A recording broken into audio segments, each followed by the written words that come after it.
All right, everyone. So today I'd like to talk to you all about my spiritual awakening that happened in 2013.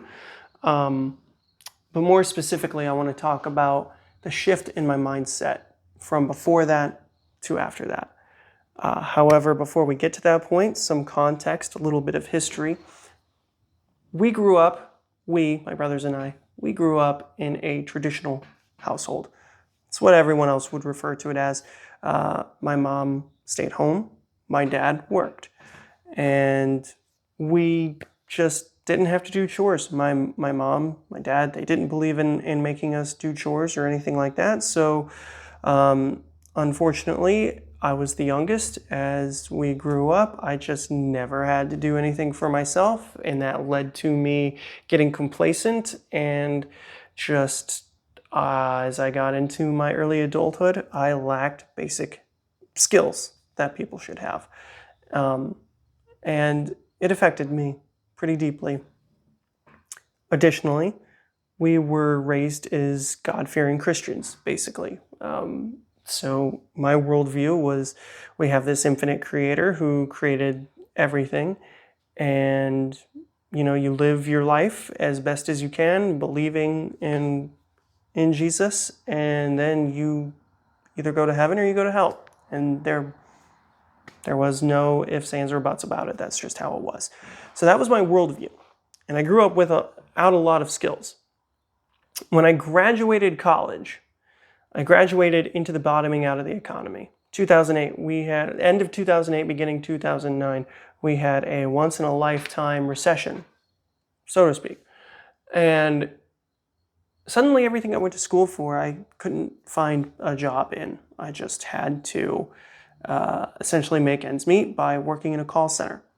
Now, in addition to that, my mom really just begged me to never leave and just stay home because, again, I'm the youngest. Empty nest syndrome would have kicked in. And this isn't to demonize her or make her seem like a bad person. She had her own struggles she was dealing with, right? We all do as humans of this planet. But really put pressure on me to not leave. So I was essentially stuck. I felt trapped there, and that led to my depression. Because I had graduated into the bottoming out of the economy, I was praying every day for things to get better. Because I was raised to be God-fearing, I didn't do any of the things that normal high schoolers did. I didn't go to parties. I didn't get drunk until the very beginning of my senior year, and even then it was in a very controlled environment. I made sure of that, in which one of my best friends and my older brother were there, and that was it. I didn't want to get into trouble, didn't want any opportunities for me to really mess up my life, to arise. So made sure it was a very structured environment. And didn't date because I didn't want to be tempted into premarital sex. I didn't do the normal things that kids did. And the reason for that is just because I wanted to please God, right? It felt good to do it as well. I don't know. But because of that, I developed a video game addiction, and normal things. Humans are going to find addictions no matter what we do. It's just how we're built. So anyways, that was my worldview. And because I believed that I did all those things, I was a good Christian in God's eyes. I was better than most people. That's literally how I thought at the time. Don't think that anymore. That's just how I thought at the time. So I'm praying every single day for things to get better. And I'm not just relying on prayer. I am trying to work on a cover letter. I'm trying to work on a resume. I'm applying to jobs. I'm doing all this, and this lasts for years. It lasts for years because near the end of 2009, I get a job at a call center just to pay the bills. And I'm there for 2 years. Just 2.5, a little, about 2.5.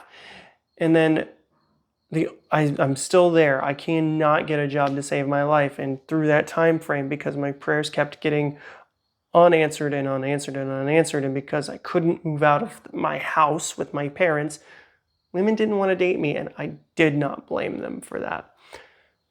So I have all of this happening. I'm lacking these basic skills. I feel trapped, so I turn to drinking. I become a pretty raging alcoholic at this point. And it's not like I'm even going out and getting drunk, because, drinking and driving is not something I want to do. I like controlled environments, so I just drink alone in my basement.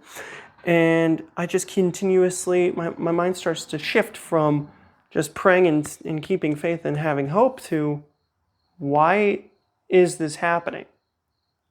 Because I just felt like I'm this good Christian kid who's did everything right, but this just feels completely meaningless and I'm trapped in this position. Why is God allowing this to happen? And around that time, I meet this other friend at the call center. We have similar interests. We hit it off, but he is an atheist. And over time, I get introduced to another atheist. And they're just constantly talking at me about all of this stuff, and turning me more and more and more against God and all of this. And because that's happening, I go from being a believer to kind of agnostic to suddenly on teetering to the point of atheism. But the only thing that reached out and stopped me from jumping full on into atheism is the fact that I had a lot of paranormal encounters when I was a child. So I had this whole, you live your life, you go to heaven and you go to hell, and then suddenly I am tormented by things from the other side of the veil all the time. And no one believes me as a kid, and I'm called all sorts of names. I'm called crazy, imaginative, all this stuff, even though I'm having these experiences. If that's a video you want, let me know in the comments, and I will talk. I'll make a video talking about it. But either way, I learned to keep a lot to myself. And then we move into this stage, and luckily that tether from my childhood is the one thing that's holding me back from saying there is no God, nothing, this existence is all we have. It's because I do know that there's something that exists. There is something more out there. And that is the point where we find ourselves in 2013. It's the beginning of 2013. I have a couple of other friends that I'm hanging out with, and we're smoking hookah, and I am telling them that I'm kind of getting sick of partying all the time. I'm tired of not having any hope. It feels like our existence as we live is completely meaningless. Just living to work a 9-to-5 job that we're not passionate about, just to pay for a house that was increasingly becoming more and more expensive at that time. And it just didn't feel like it was something that was worthy of taking up all of my time. So my friend that I'm talking to introduces me to a YouTube channel called Spirit Science. And through that, I learn about meditation. And a lot of the concepts they're talking about are stuff that speaks to me, because even though I was raised to be a certain way, I just had this knowing of things and structures in my head, like just the hierarchy of the way things worked. It just made sense that every religion out there that talked about very similar stuff, it felt like there was a through line, and all these institutions branched off of it and then had their own ideas of how to get to heaven, basically, and how to return to God. So it spoke to me about that, the things that she introduced me to on that channel, and we get into meditation. I get into meditation and I run with it, and I make this a core of my being. And suddenly I don't want to drink all the time anymore. Instead of coming home and cracking a bottle and drinking alone until 1 a.m. and falling asleep and being hungover the next day at work, I suddenly wanted to just meditate. I wanted to come home, and I didn't want to chase girls. I wanted to just feel peace, because I was lacking so much of it in that time.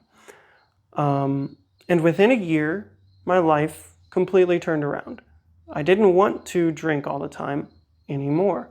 I then joined the military, and we went, that was such a transformative experience for me. It really showed me who I was, because it was the first time I was getting out on my own.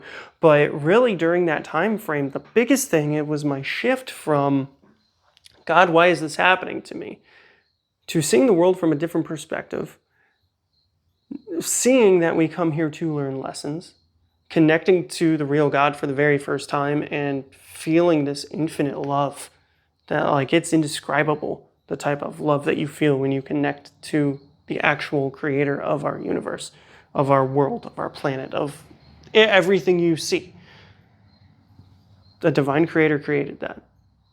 And I really, sidebar, I really love science, getting into the points now where it's talking about no matter how far down you dig, you see evidence of a creator.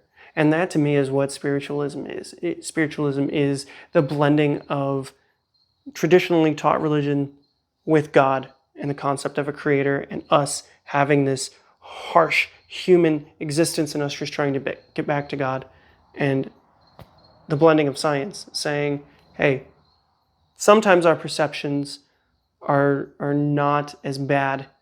Like sometimes we perceive things worse than they are. Sometimes it's not as bad as we think it is. Sometimes there might be a coincidence out there, but I don't believe in coincidences. And the deeper you get into spiritualism, the more you see that happen, that it's not a coincidence. It was meant to happen in that way so events could play out a certain way.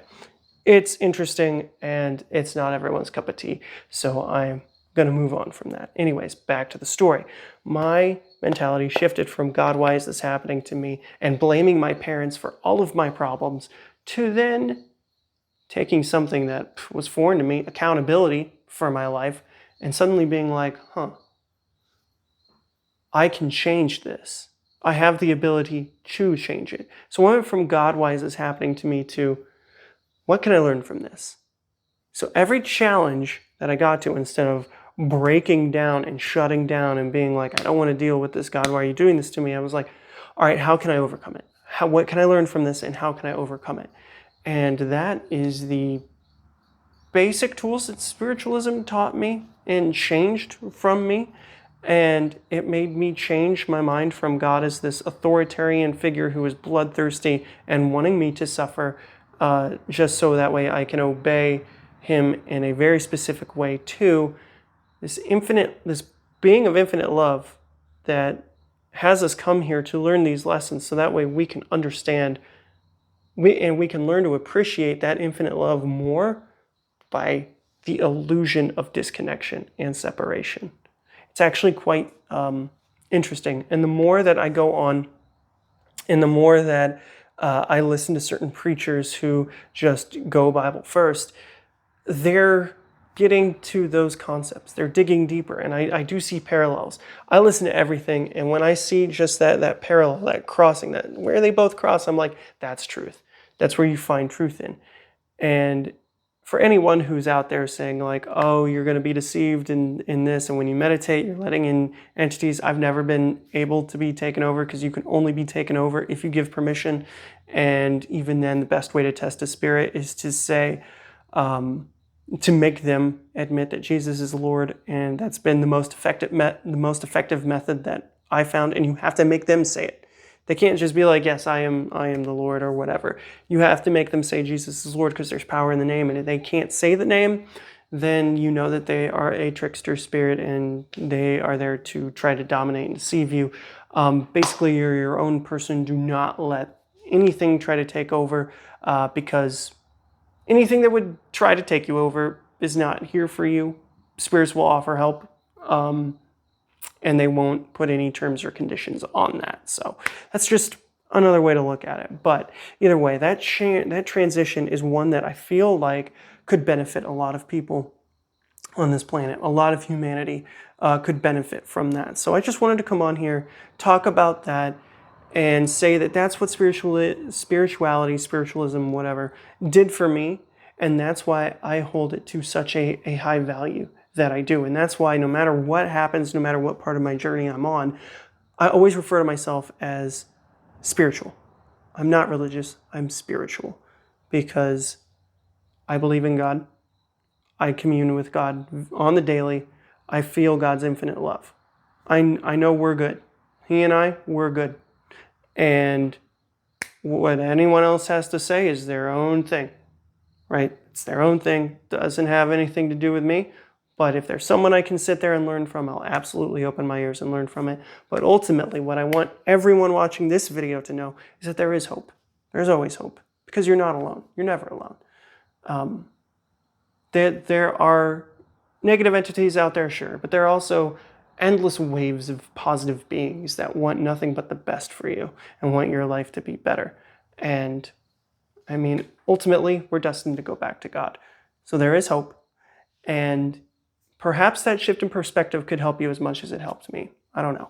If you're struggling with something, please let me know in the comments. I'll see what I can do to talk to you, maybe shift your perspective a little bit, or anything. I'd love to touch base with my new followers. You know, there's a lot of you here. And this is something that I used to do very regularly, is get on and talk about spiritual concepts and stuff like that. I don't know that I've actually done it as thoroughly and clearly as I have here today, back in those other videos, but here we are. And for those of you that have, joined me around this area where I am focusing more on the country, living and chopping wood and talking to you and all that, thank you for showing up. There will be more of that. But today, I really felt called to just share a message with you all of hope, love, and light, and let you know that you're going to be okay. We're all going to be okay in the end. In the end, it will be okay. And if you're not okay, then it's not the end. I butchered that, but you got the gist of it.